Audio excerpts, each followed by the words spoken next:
আসসালামু আলাইকুম রহমতুল্লাহি ওবরাকাতু।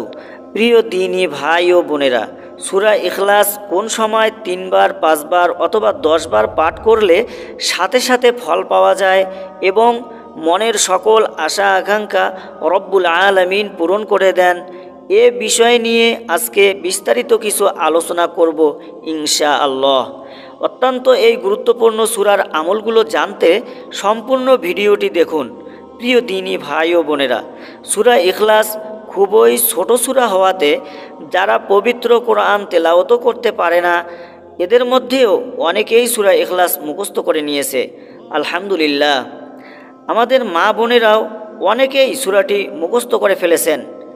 সূরা ইখলাসের ফজিলত বর্ণনা করতে গিয়ে আল্লাহর রসুল সাল্লাল্লাহু আলাইহি ওয়াসাল্লাম বলেছেন, এটি কোরআনের 1/3। সুবহানাল্লাহ। তাহলে ভেবে দেখুন সূরা ইখলাসের গুরুত্ব এবং ফজিলত কত বেশি। এক সাহাবী প্রতি 2 রাকাত নামাজের মধ্যে একবার করে সূরা ইখলাস পড়তেন। এটা সাহাবায়ে কেরামগণ জানতে পেরে রাসূল সাল্লাল্লাহু আলাইহি ওয়াসাল্লামের কাছে অভিযোগ দায়ের করলেন এবং রাসূল সাল্লাল্লাহু আলাইহি ওয়াসাল্লাম ওই সাহাবীকে জিজ্ঞাসা করলেন, তুমি কি সত্যিই প্রতি রাকাতে এই সূরা পড়তে থাকো? উত্তরে সে সাহাবী বললেন, জি হ্যাঁ ইয়া রাসূলুল্লাহ, আমি প্রত্যেক 2 রাকাত নামাজের মধ্যে একবার করে সূরা ইখলাস পাঠ করি। তখন আল্লাহর রাসূল সাল্লাল্লাহু আলাইহি ওয়াসাল্লাম জিজ্ঞেস করেন, সেটা কেন? তখন সাহাবী উত্তর দিয়ে বললেন, ইয়া রাসূলুল্লাহ, আমার পড়তে অনেক ভালো লাগে, কারণ এই সূরায় আমার রব্বুল আলামিনের পরিচয় রয়েছে। আমি যত বেশি পড়ি তত শান্তি পাই। আল্লাহর রাসূল সাথে সাথে বললেন, এই ব্যক্তি মৃত্যুর পরে সরাসরি জান্নাতে যাবে। সুবহানাল্লাহ। হাদিস দ্বারা এই কথাটি প্রমাণিত হয়েছে যে সূরা ইখলাস কত বেশি পরিমাণে ফজিলতপূর্ণ সূরা এবং এর গুরুত্ব কত বেশি। আর এই সূরাটি তখন নাজিল হয়েছে যখন কাফের ইহুদি খ্রিস্টানরা মুসলমানদেরকে প্রশ্ন করল, তোমাদের রবের পরিচয় কি? তোমাদের আল্লাহর পরিচয়টা কি? সে কিসের তৈরি? সোনা, রূপা নাকি মাটির তৈরি? এভাবে রব্বুল আলামিনের পরিচয় নিয়ে কাফের মুশরিকরা কটাক্ষ করতে থাকলো। তখন তাদের এই সকল উদ্ভট প্রশ্নের জবাবে রব্বুল আলামিন সূরা ইখলাস নাজিল করলেন। প্রিয় দিনী ভাই ও বোনেরা, আমি আবারও বলছি, এই সূরাটির মধ্যে আল্লাহ তাআলার অস্তিত্ব এবং সত্যতার সবচেয়ে সুন্দর ব্যাখ্যা রয়েছে। হাদিস শরীফে এসেছে, জনৈক ব্যক্তি আল্লাহর রসুল সাল্লাল্লাহু আলাইহি ওয়াসাল্লামের কাছে গিয়ে বললেন, আমি সূরা ইখলাসকে ভালোবাসি। তখন রসুল সাল্লাল্লাহু আলাইহি ওয়াসাল্লাম বললেন, এই সূরাকে ভালোবাসার কারণে তুমি জান্নাতে যেতে পারবে। সুবহানাল্লাহ। মুসনাদে আহমদ শরীফে এই হাদিসটি রয়েছে। প্রিয় দিনী ভাই ও বোন, এখন হয়তো বুঝতে পারছেন যে এই সূরাটি কতটা ফজিলতপূর্ণ। একবার রসুল সাল্লাল্লাহু আলাইহি ওয়াসাল্লাম বললেন, তোমরা সবাই একত্রিত হয়ে যাও, আমি তোমাদেরকে কোরআনের 1/3 শোনাবো। এরপর আল্লাহর রসুল সাল্লাল্লাহু আলাইহি ওয়াসাল্লাম সূরা ইখলাস তেলাওয়াত করে শোনালেন। হাদিস শরীফে এসেছে, আল্লাহর রসুল সাল্লাল্লাহু আলাইহি ওয়াসাল্লাম বলেন, যে ব্যক্তি সকাল বিকাল সূরা ইখলাস, সূরা ফালাক এবং সূরা নাস পাঠ করবে, আল্লাহ তাআলা তাকে সব ধরনের বিপদ আপদ, বালা মুসিবত এবং হতাশা থেকে রক্ষা করবেন। এ হাদিসটি আবু দাউদ এবং তিরমিজি ও নাসাই শরীফে রয়েছে। প্রিয় দিনী ভাই ও বোনেরা, আপনাদেরকে সুন্দর আরও একটি হাদিস শোনাই। তা হলো, রাসূল সাল্লাল্লাহু আলাইহি ওয়াসাল্লাম প্রত্যেক দিন ঘুমানোর আগে সূরা ইখলাস, সূরা নাস এবং সূরা ফালাক পাঠ করতেন। এরপর তার 2 হাত মোবারকে ফু দিয়ে পুরো শরীর এবং মাথা মাসেহ করতেন। এরপর তিনি ঘুমিয়ে পড়তেন। এই হাদিসটি বুখারী, আবু দাউদ এবং তিরমিজি শরীফে রয়েছে। প্রিয় দিনী ভাই ও বোনেরা, এতক্ষণ তো সূরা ইখলাসের অনেক ফজিলত সম্পর্কে জেনেছেন।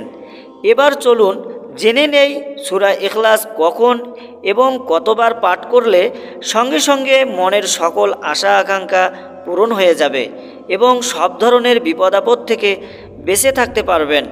এই পর্যায়ে আমি সূরা ইখলাসের আমল সম্পর্কে আলোচনা করব।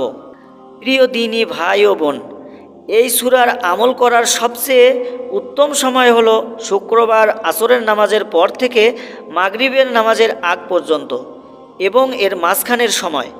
উক্ত সময়ে আপনি সূরা ইখলাস 3 বার, 5 বার অথবা 10 বার পাঠ করবেন। পাঠ করার সময় আপনার চাওয়া পাওয়াগুলো আপনার স্মরণে রাখবেন। মানে এই সূরাটির আমল আপনি কেন করছেন, কোন আশা নিয়ে, কোন উদ্দেশ্য নিয়ে, সে বিষয়টি আপনি মাথায় রাখবেন এবং দিল থেকে সূরাটির তেলাওয়াত করবেন আর মনে মনে রব্বুল আলামিনের কাছে সাহায্য প্রার্থনা করবেন। মুখে বলার প্রয়োজন নেই, আল্লাহ আপনার অন্তরের খবর জানেন। মুখে শুধু সূরা ইখলাস তেলাওয়াত করুন। হোক সেটা কোনো শত্রুর হাত থেকে রক্ষা পেতে অথবা আপনি বিপদ থেকে রক্ষা পেতে 3 বার, 5 বার, 10 বার আপনি এই সূরাটি পড়বেন। শুক্রবার আসরের নামাজের পর থেকে মাগরিবের নামাজের আগ পর্যন্ত এই সময়সীমাতে আমলটি করবেন।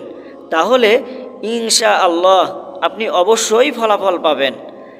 আপনি সে শত্রুর শত্রুতামি থেকে রক্ষা পাবেন।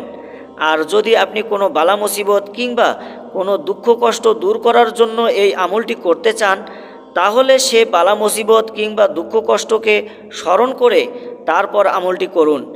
এর মধ্যে একটা কথা হচ্ছে যে শুক্রবারে যদি আমলটি করতে মনে না থাকে তাহলে কখন করবেন?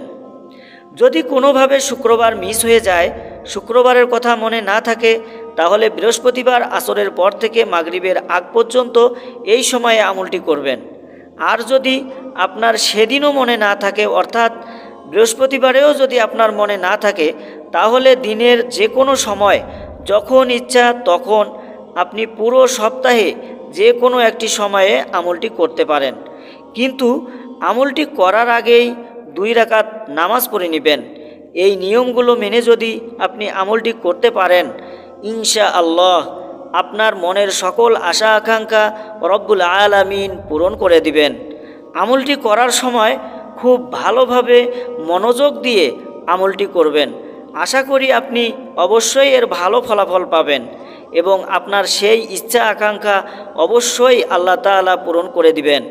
এছাড়া রাসূলুল্লাহ সাল্লাল্লাহু আলাইহি ওয়াসাল্লাম ইরশাদ করেছেন, যে ব্যক্তি 3টি কাজ ঈমানের সাথে করতে পারবে, জান্নাতের যে কোনো দরজা দিয়ে প্রবেশ করতে পারবে। সুবহানাল্লাহ। প্রথম কাজটি হলো যে ব্যক্তি হত্যাকারীকে ক্ষমা করে দিবে। দ্বিতীয় কাজটি হলো যে ব্যক্তি গোপন ঋণ পরিশোধ করবে।